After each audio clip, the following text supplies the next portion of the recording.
Welkom terug. R.W. Johnson het in 1977 'n boek geskryf met die titel How Long Will South Africa Last? Nou, in 2015, vra hy weer dieselfde vraag oor die demokraties verkose regering en die traject waarop ons land is. Johnson se heel nuwe boek, ook getiteld How Long Will South Africa Last, is reeds 'n blitsverkoper en sy donker voorspellings krap baie mense om. Ons het by R.W. Johnson self gaan hoor wat hy in die kristalbal sien.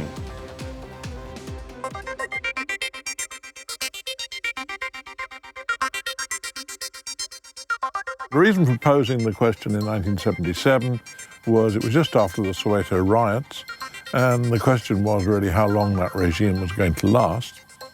And the answer I gave was longer than a lot of people thought, early middle 90s. But it seemed to me the reason for using the same title was we are again in a period of regime crisis and probably impending regime change. Of course, it's not all Zuma's fault. I would say that Mandela and Mbeki have a lot to answer for. The ANC inherited a going concern.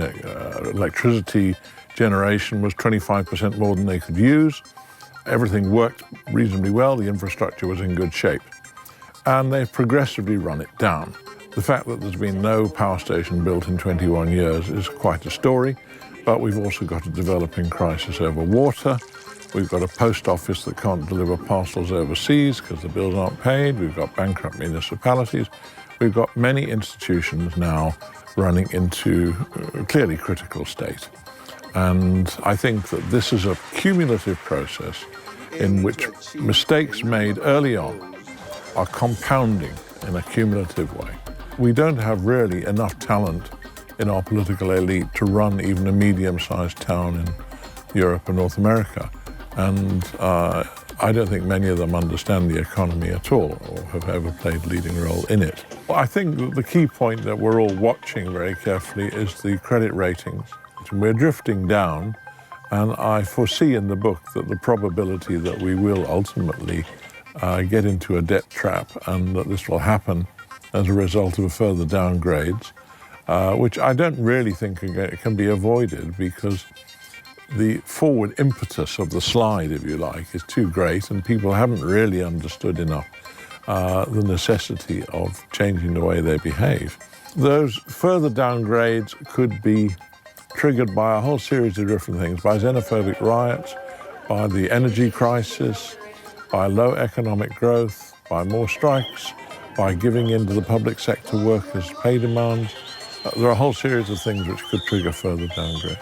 If we do get demoted to junk bond status, then there will be a worldwide dumping of our bonds because pension funds, insurance companies, tracker funds, they all are forbidden to invest in anything which isn't investment grade.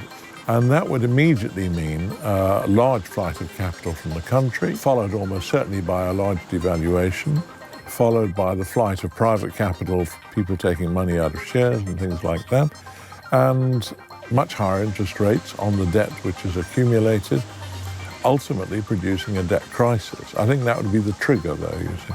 It would be hard times because South Africa depends completely on an inward flow of investment from abroad.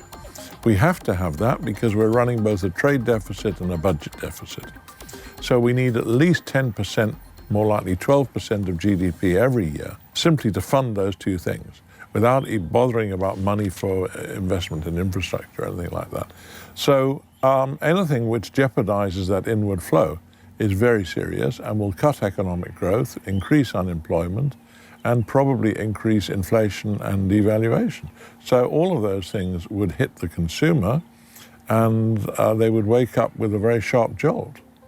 What I think we're heading towards is a debt trap and ultimately an IMF bailout. I think the IMF bailout is in a sense a silver lining. First of all, the cavalry can and will ride over the hill.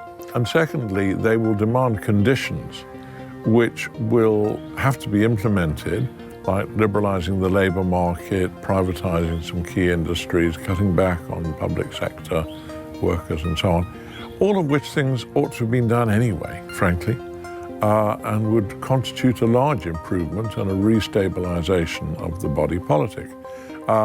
it ought to be made clear that, an IMF bailout is not the worst thing in the world. Lots of countries have had one, and many of them are much better off for it in the end.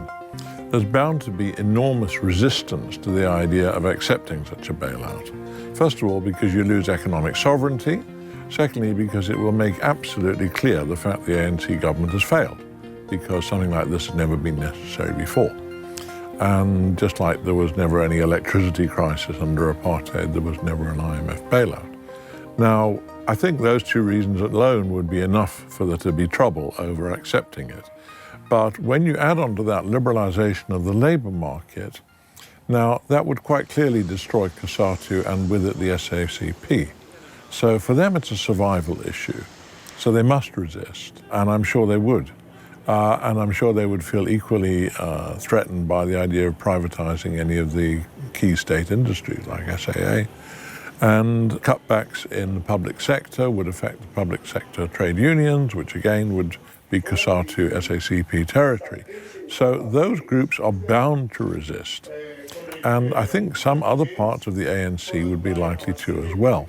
I think the ANC will be forced into a situation where the SACP, COSATU part of it, and some other part of the ANC as well, will want to refuse the bailout.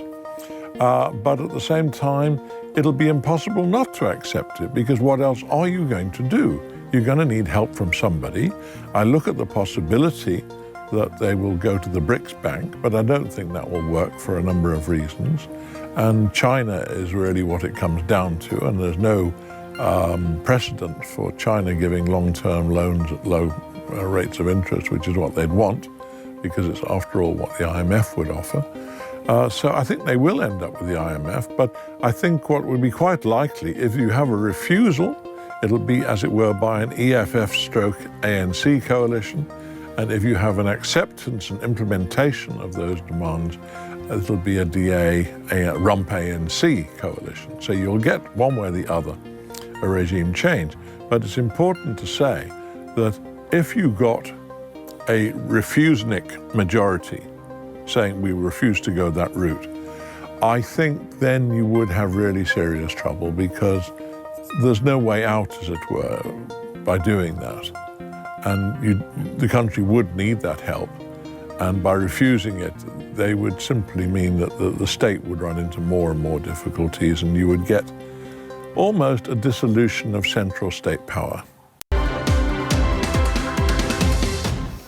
So sien R.W. Johnson die toekoms. Hy is skrywer van How Long Will South Africa Survive. Daar is natuurlik ook meer optimistiese perspektiewe of IMF hulp wel eendag vir ons wag, sal afhang van keuses wat die regering oor die volgende paar jaar maak. Bly ingeskakel. Insig is net na hierdie handelsblitse terug.